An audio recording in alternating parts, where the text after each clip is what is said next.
where you are right now, you look to your left, you look to your right, and even though you're looking at essentially a wall, it'd be like you're looking into your classroom next door. And so that's where we originally started with our testing last semester. We had a large projection on the side wall to get that feel of one classroom. We'll talk about that a little more in detail as we progress through this.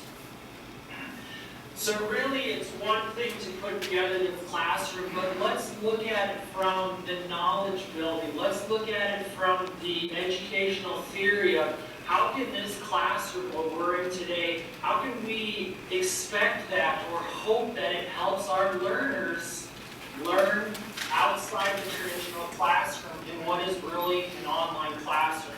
So we put together this illustration. In a traditional classroom, you have the learner here, and you have your instructor. So like I'm doing right now with Bobby and Stu, you're in my classroom, and I'm giving you that feedback. And there's those prompts as a teacher that I know that maybe Stu is having some issues. Number one, he's asleep. Or you know what, he just looks confused. And so that's where a lot of this, the feedback, the nonverbal communication is really key to that teacher-student that interaction, that bond that's being formed. Now let's take it outside the traditional classroom and let's bring in my class over there, the distance learners. What we are trying to do is eliminate that brick and mortar and really extend the learning environment as much as possible so you are all encompassed in this learning environment, very similar to a traditional environment, but at a remote location. And I shouldn't say remote, it's a distance because we don't want you to feel remote.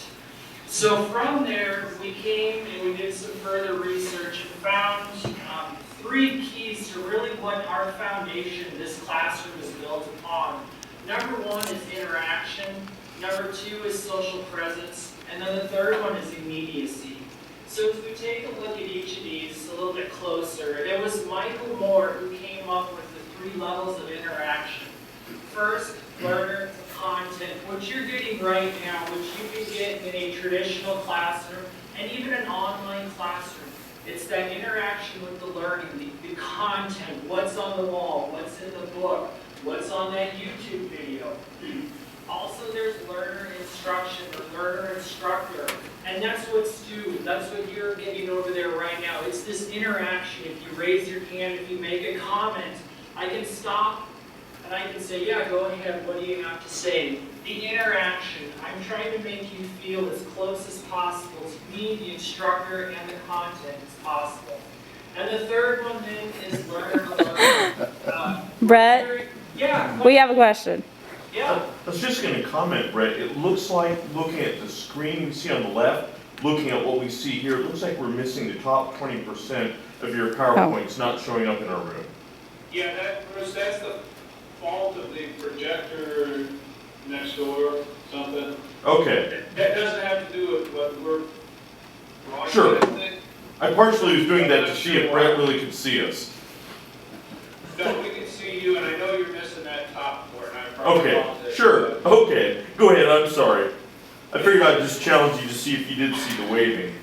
Well, I did, but the laughter, the prompt, there we go. Okay. The third one was learner to learn, and that's what was just happening right there. And we hear so much today about flipping the classroom and putting the learner in charge of the content.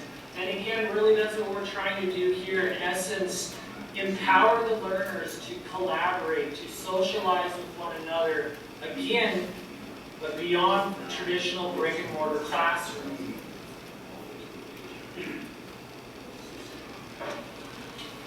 Next up, we take a look at the immediacy.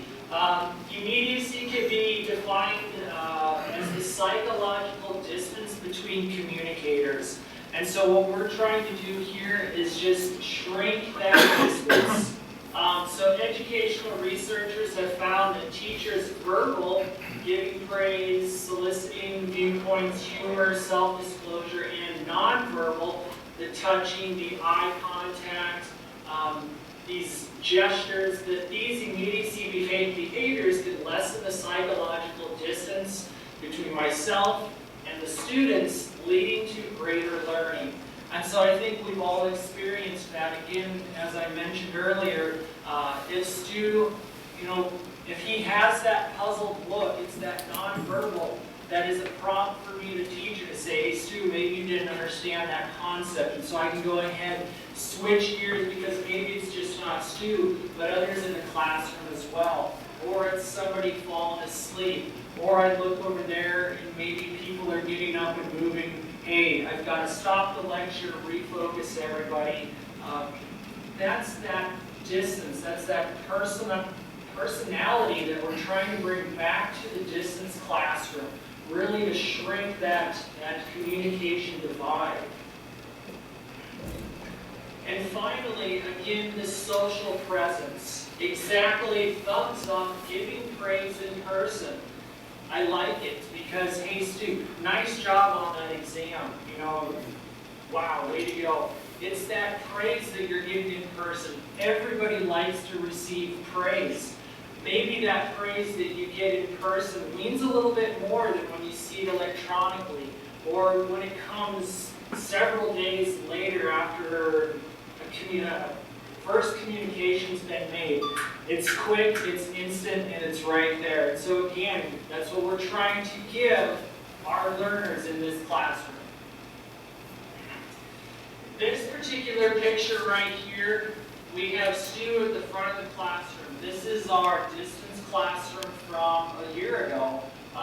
Here we have the side wall. We liked the concept a lot, to be able to look across and see those distant learners, but there were just some things that we needed to tweak with camera angles. And the camera on the side of the wall just couldn't get the entire classroom. Just physics wouldn't allow it, so we had to shift things over a little bit. I hear it beeping. That was me, Just like the students in class, you gotta tell them to get off their smart. Here is just another picture. This is now the contiguous classroom with Stu looking out across here. This is our virtual wall. This is the classroom on the other side. So you can see that there was a little bit of an issue with this guy right here, perspective. What we need to do is just look at different camera angles, more cameras possibly.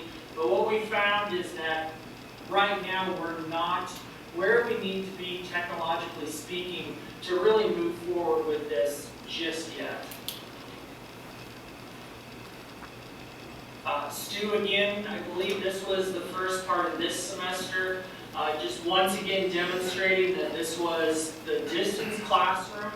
A lot of great feedback from students as I would interview them, that they loved that virtual Stu, that teacher, that virtual wall when you're seeing up front, and how at times, if you're taking notes during a lecture, you're looking up periodically, and all of a sudden your brain starts to say, you're in that classroom because of the clarity, because of that 3D feel to it. We need to get rid of the chalkboard, the chalk lines here, because that breaks up what I'll call the avatar in the other room. We like to do a solid wall, but again, that's things that we've learned along the way. Once again, another picture of Stu in the classroom. Quite often when he would move to the computer in his room, because it was perfectly aligned, it looked like he was going up to the computer in the distance classroom. Again, just a really neat effect, that psychological effect that, is he really in my room? We have that video, right?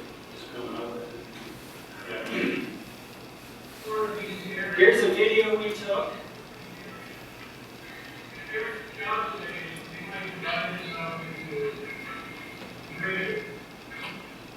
Again, this is the distance classroom.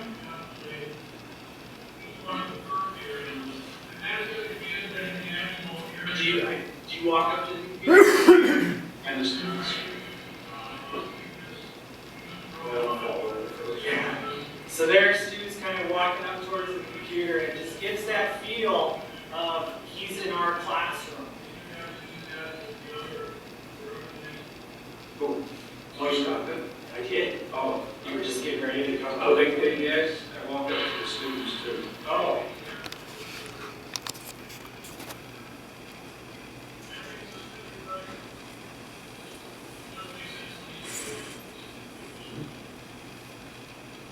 Oh, there you go, to the computer. Oh, and then I stopped. This is just another picture from this semester now, or yeah, no, last semester, that's right. We added the monitors up front, a larger monitor in the back of this room. We still were finding that the students missed that facial recognition, being able to see students in the other classroom, and that was really a big part of them coming together as learners to be able to identify with one another. And so we brought these in to kind of recreate that single classroom feel. So as we went through and we learned throughout the semester from student feedback and kind of our experiences, what we learned with this particular classroom, starting at the top where you might not be able to see, we really feel that we can flip the classroom. We know, again, it's a big terminology, it's been around forever, but we had instances where students in the classroom, especially when we had the big wall up, they could look across at each other and they could go back and have kind of an inter-class discussion, which was really neat. We had a guest speaker show up and he was walking down the aisle, so it gave